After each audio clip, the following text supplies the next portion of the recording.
my wife does not like deadpan humor. Oh, I know. At all. I think because I forced her at gunpoint to watch Moonrise. Wes Anderson movies, and she liked, I think she liked Grand Budapest Hotel. Yeah. And then I was like, oh, well, let's watch Moonrise Kingdom. And she's like, I did not like that at all. I was like, well, let's watch Life Aquatic. She's like, I don't like this at all. And I'm like, what's wrong with you?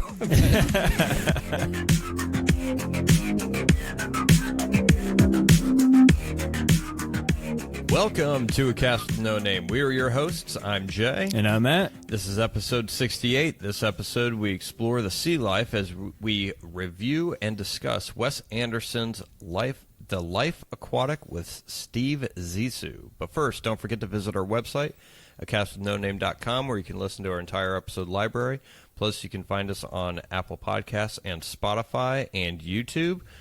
Please leave a comment and or rate us or whatever. Please. Life Aquatic. Yeah, Jay. Yeah, Matt. So we wanted to watch something that at least I hadn't seen in a while. Yes. I remember not liking it, but I feel like as I got older, I probably would enjoy it more. Mm-hmm. And this popped into my head. Because I remember first seeing it when it came out when I was in high school. Yep. And I remember not liking it. I think you mentioned that they billed it as like a Bill Murray comedy. Yes. So I was going into it expecting like Groundhog Day or something. Yep. And that's not what this movie is. It is so, not what this movie is. So I didn't like it. So this is probably... Yeah, I mean, it's my favorite Wes Anderson movie. Is it? I think so. And oh, even over Moonrise Kingdom? yeah, I mean, there's... I don't think it's his best movie. I think there's aspects of this movie that he hasn't been able to... he's been able to duplicate it, but it's my favorite movie, but I think his best movie is probably Grand Budapest Hotel. Uh-huh. I think that's probably his best overall made movie. I like that one a lot. And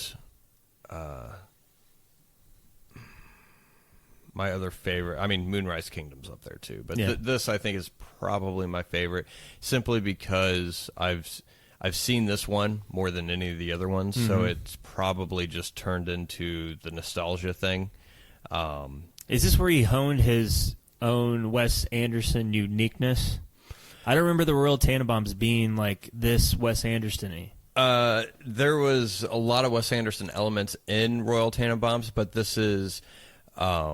he started getting more... This was, I think, one of his larger budget movies at the time. They did not give him as much large budget afterwards because it didn't make its money back in the box office. But I would say his most... where he honed it, I would say... Yeah, I mean...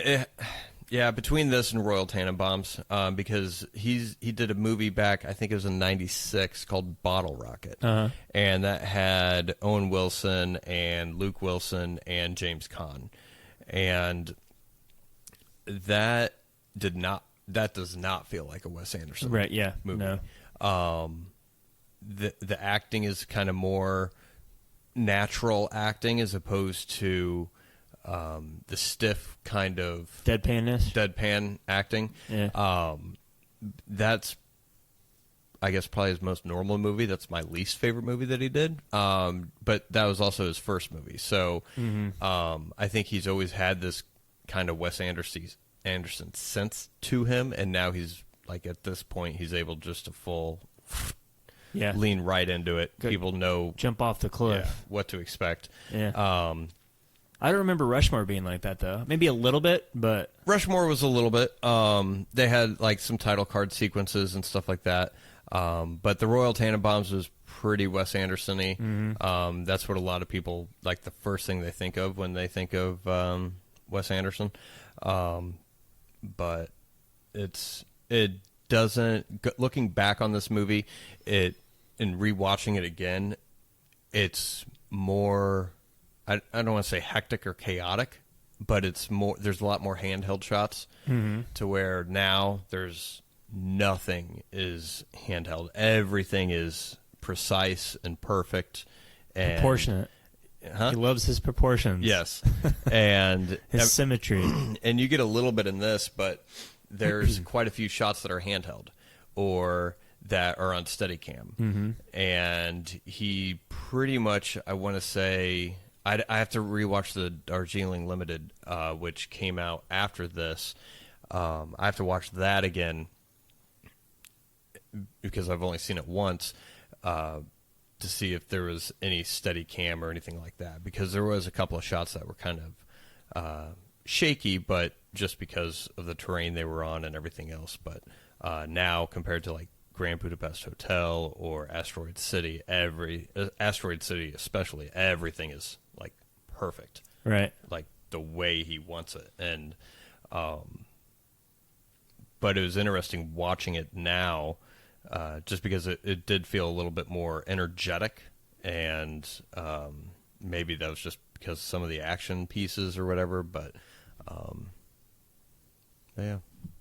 Yeah. So, but yeah, overall, this is probably my favorite. Again, probably because I've seen it so many times. It's kind of turned into nostalgic, or it's just more of a comfort movie. Yep. That's what I've heard. I've heard a lot of people. This is like a comfort movie to them. Yeah. Yeah. The funny thing is, this isn't highly ranked as far as even Wes Anderson fans. Like this, just coming from message boards or comment sections on articles about Wes Anderson. This is not a well-liked Wes Anderson movie. Really? Yeah. It was, I'm looking right now, and it is, I believe, here, well, let's just see what Empire has to say All right. for this. So, yes. Number 11, Bottle Rocket. Okay. Which I agree. I mean, it's his first one. It's, he probably didn't obviously have the budget and everything. Number 10, Isle of Dogs, which is a stop motion. Never saw that one. I saw it. It was good. I liked Fantastic Mr. Fox more, right. But it was still a good stop motion animated movie. 9, the Darjeeling Limited. 8, the French Dispatch. 7, the Life Aquatic with Steve Zissou. So like right in the middle. Yep. Then you have Asteroid City at number 6, Fantastic Mr. Fox at number 5, Moonrise Kingdom number 4, Rushmore number 3, Grand Budapest Hotel number 2, and the Royal Tenenbaums at number 1. Okay. But yeah, for a while, so I'm surprised they have Asteroid City above Life the Life Aquatic, but the other ones, the French Dispatch and Isle of Dogs, came out after. I mean, they were his two most recent ones before Asteroid City. Mm-hmm. So yeah, it's kind of a lot of people, just Wes Anderson fans, aren't a fan of it. I don't know why. I love it. I think it's hilarious. But me having said all that shit, yeah. After watching it again, after so many, what'd you think? I liked it a lot. Yeah? It's really good. I agree. It's very good. Join us next time. Yeah. It's just it's got this weird combination of, because they're touching a lot of like deep themes in this movie, and they cut it with some of the like funniest like like when Bill Murray just takes a shot at like Jeff Goldblum's character. He's like, "Oh, that guy's a cunt," or something like or that guy's a shit, or whatever he said. Like, and it just comes out of nowhere. Mm-hmm. Or when like, you know, he's like, "I'm gonna hunt this tiger shark down, jaguar shark, and I'm gonna kill it." Yeah, I'm gonna hunt it down and kill it. And he's like, "Well, what would the scientific purpose be of that?" He just says, "Revenge." Revenge. I don't remember that line. That was good. That made me laugh. But I mean, and Bill Murray is probably the perfect actor to play in this role. Mm-hmm. It was written for him. All right, makes sense, because he can toe that line of just deadpan, and like when you need like an emotional beat to hit, Bill Murray's just really good at that part of acting that not a lot of people can pull off too well. Yeah, and have it be believable. Mm-hmm. I love that line at the end where, and I completely forgot about it, where the shark is swimming by, and he's like, "I hope he remembers me." Yeah. Yeah, I wonder if he remembers me. It's such a good line. Because it all comes flushing down to him, like... Yeah, and if you haven't seen this movie, I'm obviously we both recommend it, but go watch it. But yeah, so yeah, and when he says that by the end of the movie, like the whole movie is him just reconciling with the fact that he's past his prime. He's struggling to find some kind of meaning to his life because he was this noted explorer who churned out these documentaries. He was looked upon as a hero. He's like the whole aesthetic is kind of loosely based off Jacques Cousteau. Yep. It's not Bill Murray's not meant to be a reflection of Jacques Cousteau, but it was just like the inspiration of this type of story. So the whole movie, I mean, the movie starts out, he's at a film festival, and he shows his latest documentary, part 1, where his best friend Esteban had been killed by a jaguar shark. And people ridicule him, saying, it looks fake. This all looks fake. And they just kind of panned his movie. And it's been going on for a while. His past 5 documentaries haven't been doing well. He's having trouble getting funding. You get introduced to him. He's a crap husband. So his marriage is slowly falling apart. His professional life is falling apart, and he's in his 50s, but he can see his relevance is waning. And the entire movie, he's just dealing with that in not so good ways. But so he starts grasping at things to where he could kind of feel important again, or in that kind of sense, to where in the whole thing he's trying to track down the shark to kill it because his best friend, who held Steve in such high esteem, he wants to avenge his friend for that purpose. But yeah, when that last line is like, I wonder if he remembers me. And which is kind of funny in its own sense, because he's still wanting that fame or that recognition of, oh, I'm important. Like that shark, like, I wonder if he remembers me, kind of a thing. But at the same time, he's just kind of saying it to the world in general. Yeah. To where after he's gone, is anyone going to remember anything? Right. Done? It's kind of his inner monologue just coming out. Yeah. And what I find, like, because there's some fairly heavy material, and Wes Anderson co-wrote this with Noah Baumbach. Yeah. And Wes Anderson was... He was born in 1969. This came out in 2004. So he was about probably 32, 33 when he wrote this. And a lot of the themes and just, it's very, in my mind, it's not advanced, but it's very introspective, I guess, as far to be able to put yourself in that older type of character, but do it from such an honest place at that age. Because he was still on the rise in his career, and I was wondering... but he got a lot of accolades for the Royal Tannenbaums, and to where maybe he had self-doubt or something like. I don't know if that was even the case, but Rushmore was looked upon favorably, but just to be 33, 32, and to be able to write about a character like that at that age, dealing with a lot of tough issues that a lot of people face in life, I thought was handled really, really well, especially for the age that he was when he did it.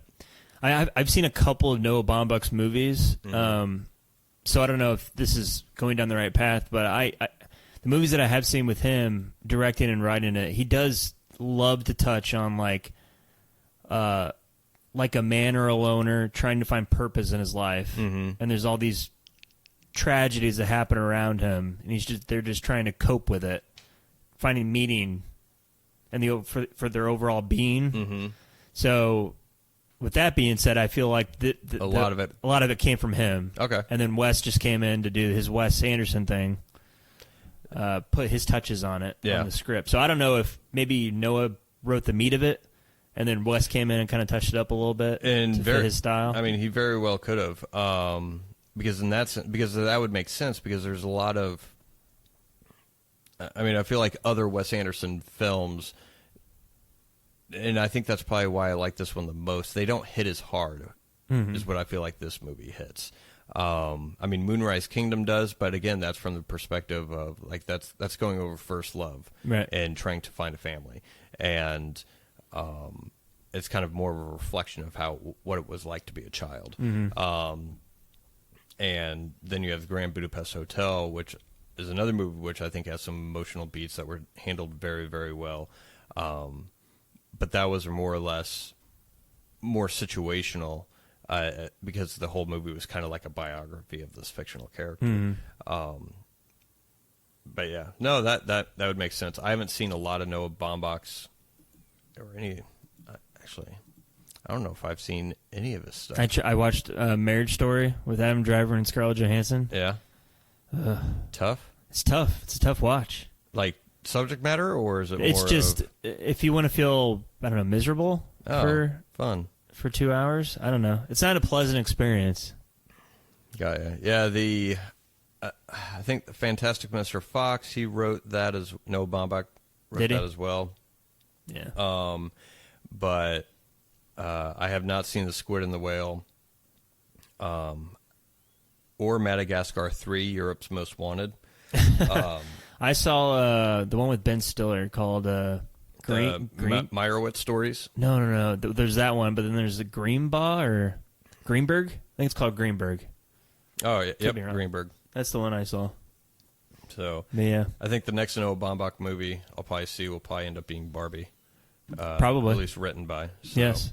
But yeah. No, that's interesting. That would make sense then. Yeah. I do love this. The scenes. One of my favorite scenes is the scene where they're going over the ship, the different compartments of the ship. It's just well done. I didn't appreciate that when I saw it the first time. Yeah. But it's just so quirky, and it's just memorable. I don't know why I like it. It's I know. I was watching it. I'm like, why do I like this? I was watching it last night, and I was like, why do I like this so much? And I think part of it is just that comfort aspect of it, but the humor is very deadpan, very, very dry. Oh yeah. And what the biggest laugh out of me every time I watch it is when they're kind of going after. They're going to go rescue the company Bond Stooge.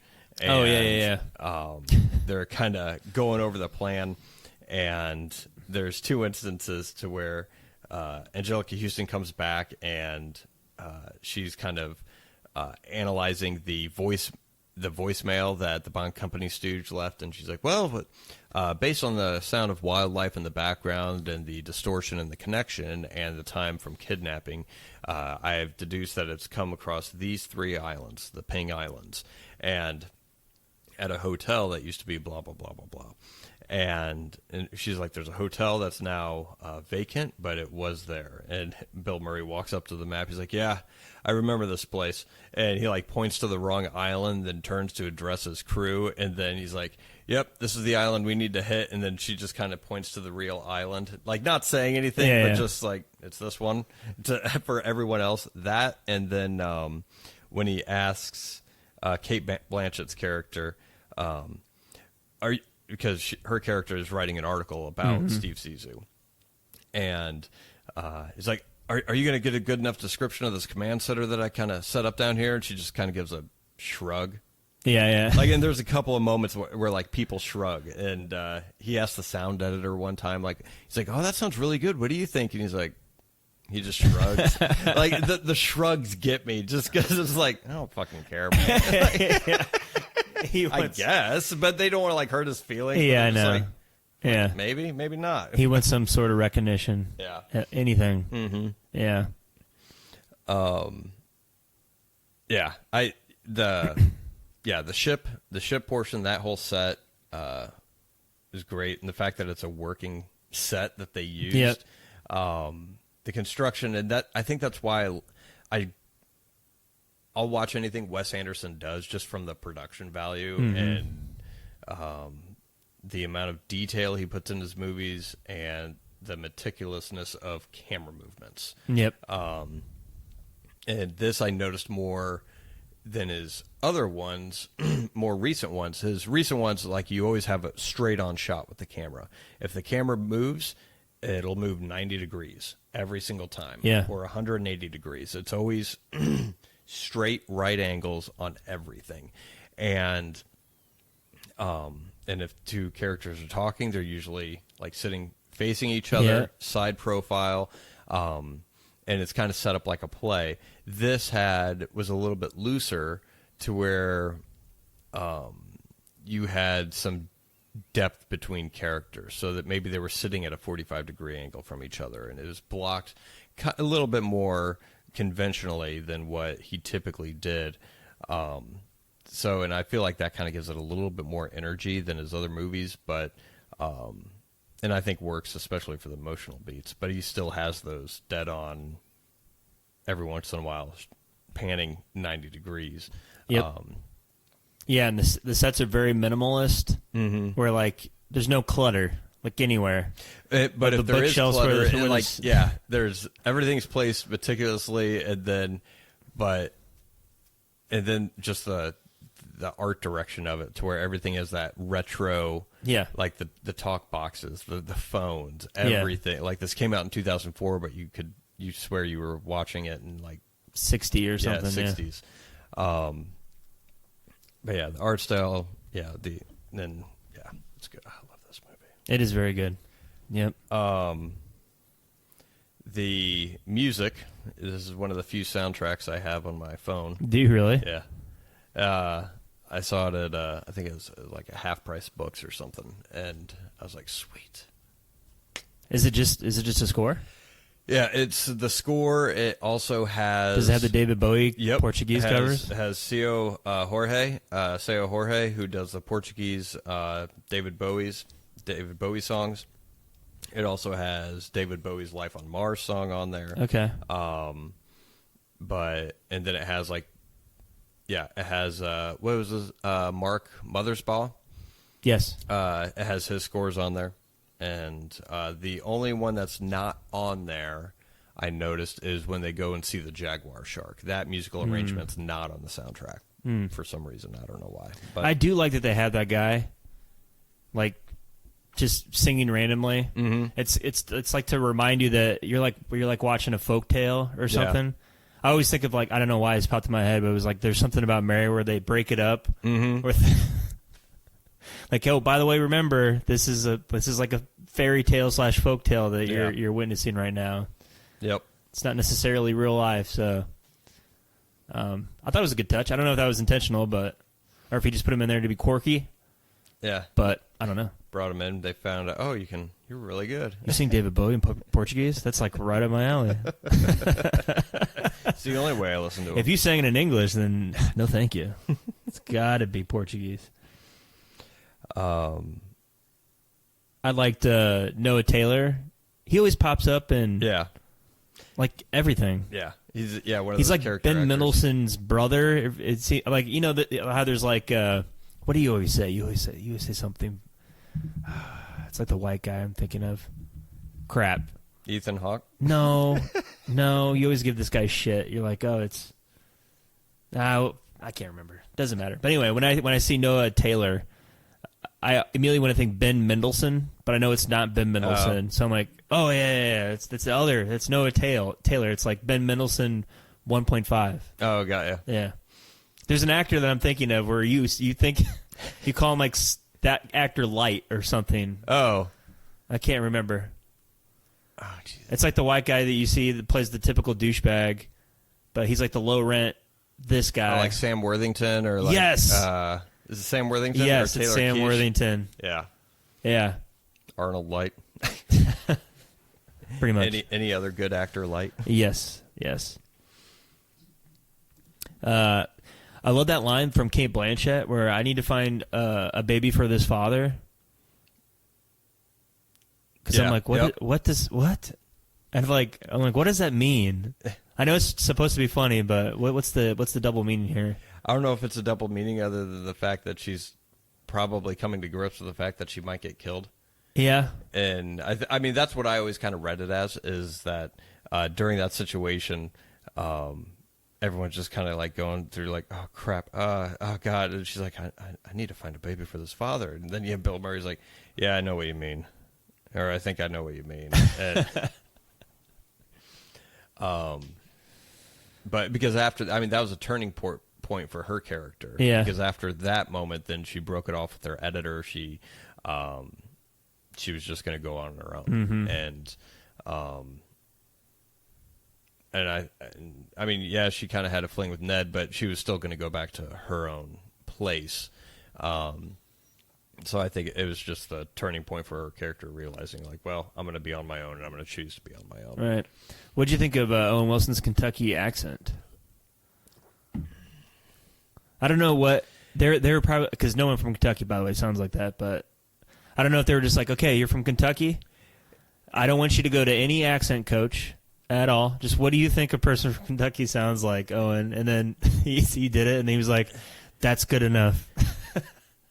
And yeah, because it just sounds like Owen Wilson trying to, and maybe he's from Texas, so maybe could be like he just kind of based it off that kind of a thing, or just made it more cartoonish, yeah, a little bit, or like more quaint, or like good old boy kind of like more innocent.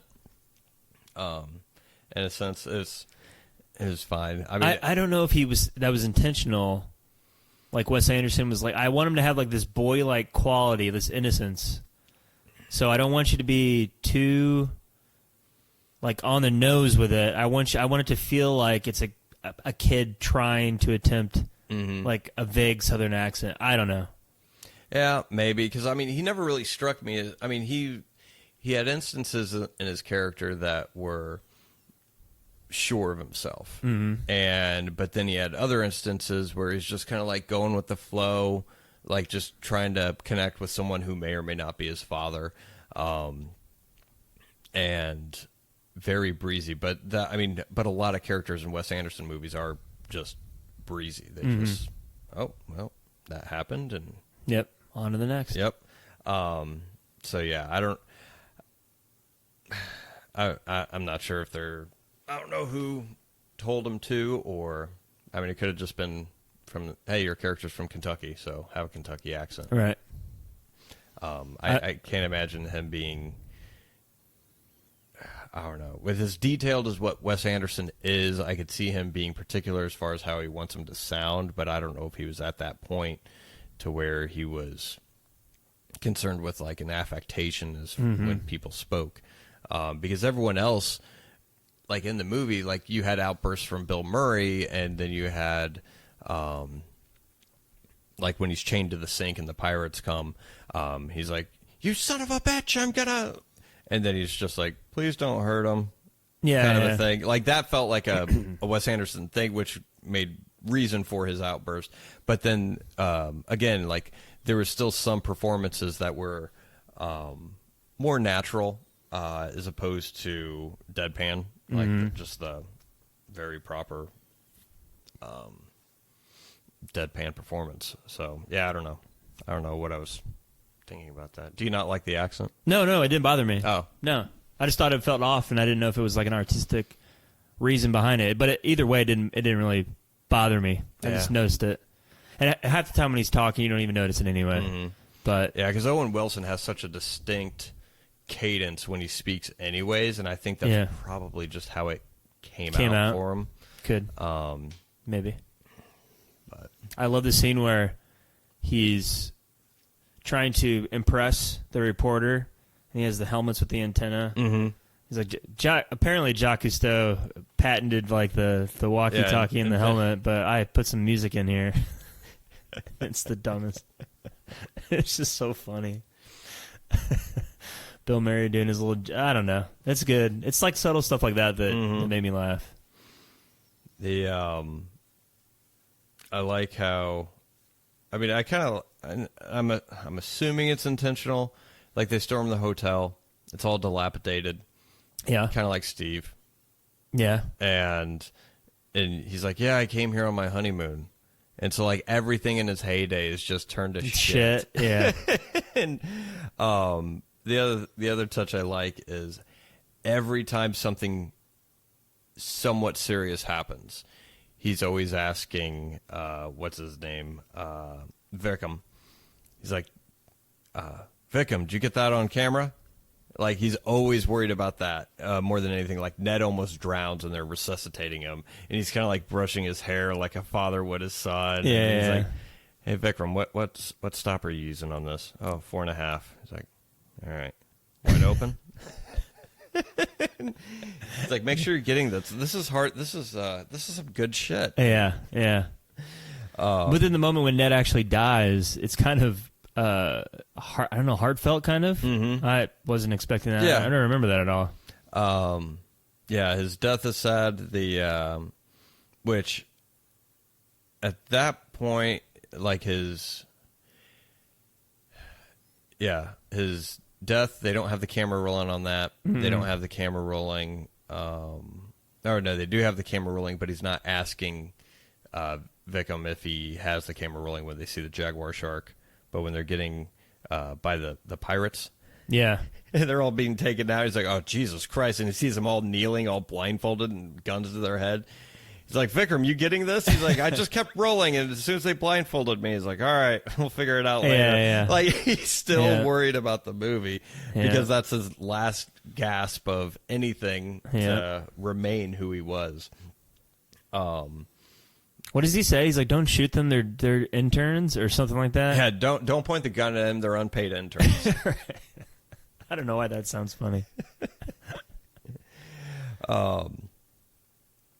The other thing I like is, yes, I mean, there's several good lines in this to where, I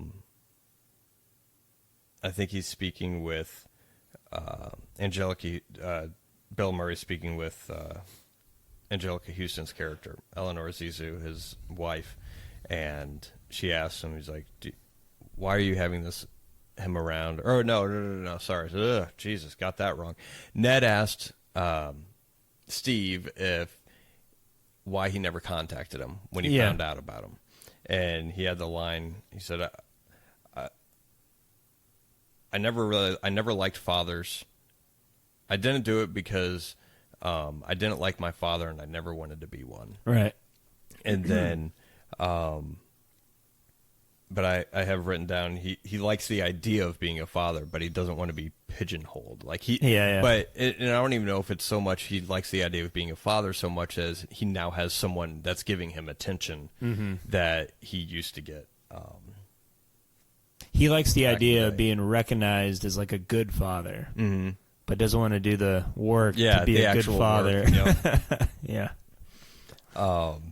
Yeah, and even on camera, he's like, hey, I was thinking maybe I could call you Dad in this scene. He's like, I like the idea, but... Yeah, it might be too on the nose. Steve Z or something? Yeah, Steve Z. There you go. I like where your head's at. Yeah. There's another line in there where Angelica Houston is talking about, like, the cat died. He's like, oh, a rattlesnake bit it or something. I'm like, Jesus, Eleanor, you couldn't have told me any other way. Like, what kind of cat was it? I don't know. Who gives a shit? Yeah. I think it was a tabby.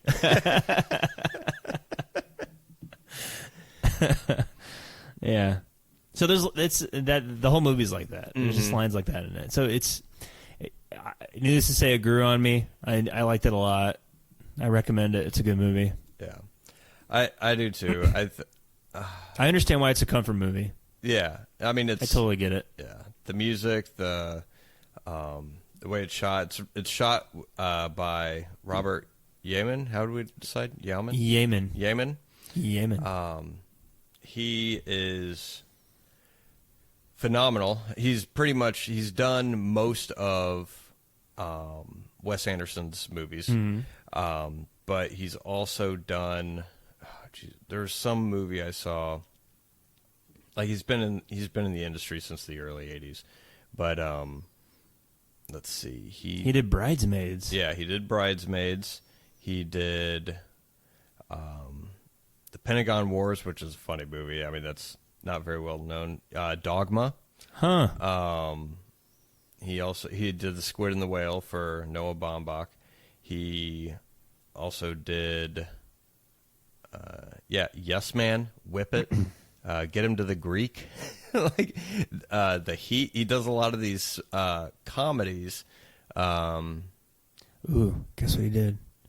The Wizard. Yes, that's what I saw, and because I think Wow. on a recent watch of The Wizard, I was like, "Fucking Robert Yeoman did this," or Hilarious. Yeoman, whatever his name is. Didn't see that coming. No. The Pentagon Wars is a TV movie? Yeah. You and TV movies, man. Yeah, I don't know how you... my dad showed that to me not too long ago. Oh, did he? I recommend it for you. Yeah? It's pretty funny. Like it goes into the bureaucratic nonsense of the military, and it applies to the corporate world too. Like just the amount of red tape and everything else, and the absurdity of things. Because it's also based on a true story.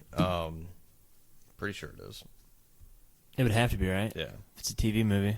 But it's got Carrie Elways in it and Kelsey Grammer. It's pretty okay. good. All right. I recommend it. I think it's on Prime or something. You can just watch it. Check it out Actually, for I free. think we watched it on YouTube for free. But yeah, I mean, yeah, with this I could probably. I mean, I think it's just a night like. The acting, the humor, like the dry, quick humor, the random shit, like the lights going out and like the fuse breaking in like every time someone says something drastic, like the lights go off in the ship. Yeah. Yeah. It's just fun. If you're not a fan of deadpan humor, though, they're not. I mean, you won't like it. I don't think so. Yeah. Yeah. Might be a tough sit through. Like my wife does not like. Deadpan humor. Oh, I know. At all. I think because I forced her at gunpoint to watch Moonrise. Wes Anderson movies, and she liked. I think she liked Grand Budapest Hotel. Yeah. And then I was like, oh, well, let's watch Moonrise Kingdom, and she's like, I did not like that at all. I was like, well, let's watch Life Aquatic. She's like, I don't like this at all, and I'm like, what's wrong with you? Yeah, it's not everyone's cup of tea. What I don't understand, though, is like other Wes Anderson fans don't like this as much as his other stuff. But I think this is his most accessible and most relatable movie that he's done. Yeah. Next to Moonrise Kingdom and Grand Budapest. But yeah, no, I've always loved it. I think this is one of the first actual Criterion movies I bought. I think was. Has every Wes Anderson movie been Almost on so, Criterion? All of them up until Isle of Dogs, French Dispatch, and Asteroid City are not on there. Not old enough yet? Well, I don't think it's that. I think it's more of time because he will give a lot of like his movies when they get released on normal Blu-ray or DVD release, they don't have a lot of bonus features or very, very little. And when he releases it on Criterion, he puts everything into it. So there's like documentaries, there's commentaries, there's a bunch of stuff that he throws in there for the bonus features. So I think he holds it for that, but also to do the commentary and to kind of get all that material. I mean, I'm sure he has people helping him with it. He's been moving fairly quickly the past 5 years.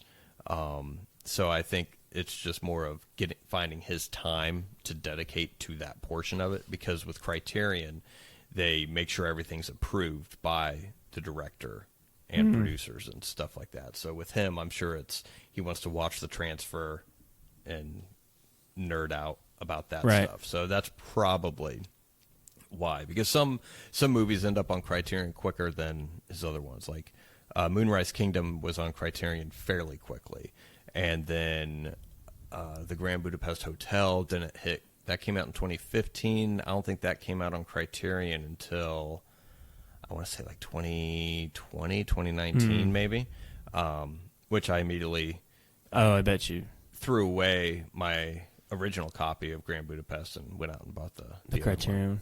Then watched the sweet bonus features. Were they good? They were pretty good. Yeah, were they? Yeah. Yeah.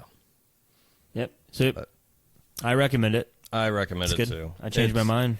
It's it's about a man dealing with his own mortality, more or less, and the effect that he has on the world, and his own relevance. he's kind of a shit person, so it's kind of funny to watch. Yeah, it is. Him to try and just bumblefuck his way through life. Yep. But yeah, do you have anything else? Nope.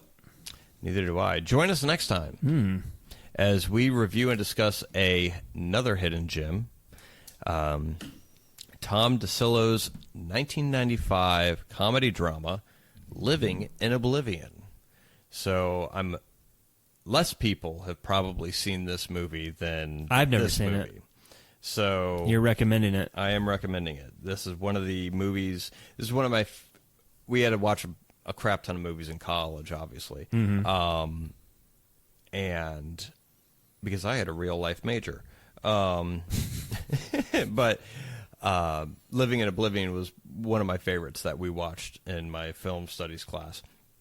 So it's fun. It stars Steve Buscemi, has Kathleen Keener in it. It's got Peter Dinklage, Dermot Mulroney, but it is streaming, I believe, on Crackle, which I don't even know if that's a thing anymore. It is a thing. It I is? think, yeah. Snap. Pretty sure. It's streaming on Crackle, Freevee, Peacock, Plex, Pluto TV, I think Roku channel, and then you can rent it on Prime for $1.99. Wow. But it is. Go watch that before we talk about it. It's pretty funny. It's I haven't seen it in probably at least 10 years or so. Jeez. But yeah, it'll be fun to. All right, we'll see. If you're a fan of knowing how, or you have somewhat of awareness how movies are made or how difficult it is to shoot something. Mm-hmm. You'll enjoy it that much more, and I think that's probably why I enjoyed it so much, is just because I've already. You can relate. A little bit, yeah, but I mean, it was like the basic things you could relate to.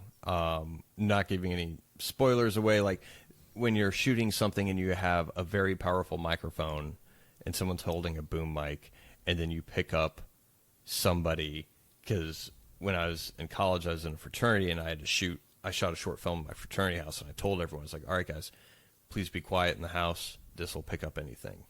The air conditioner will kick on, and then it ruins your shot. Because now if someone's talking, it's going to drown it out. Drown it out, or just add it in the background of the white noise.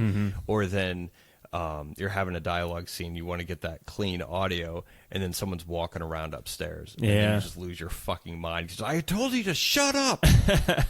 And they're like, well, I didn't say anything. I was like, you were walking, floorboards were creaking 2 floors up, and I could hear it. And but it like kind of goes into a little bit of that, so. All right. But it's fun. It's but yeah, Living in Oblivion. Stream it, watch it, and join us next time. Till next time, Jay. Till next time, Matt.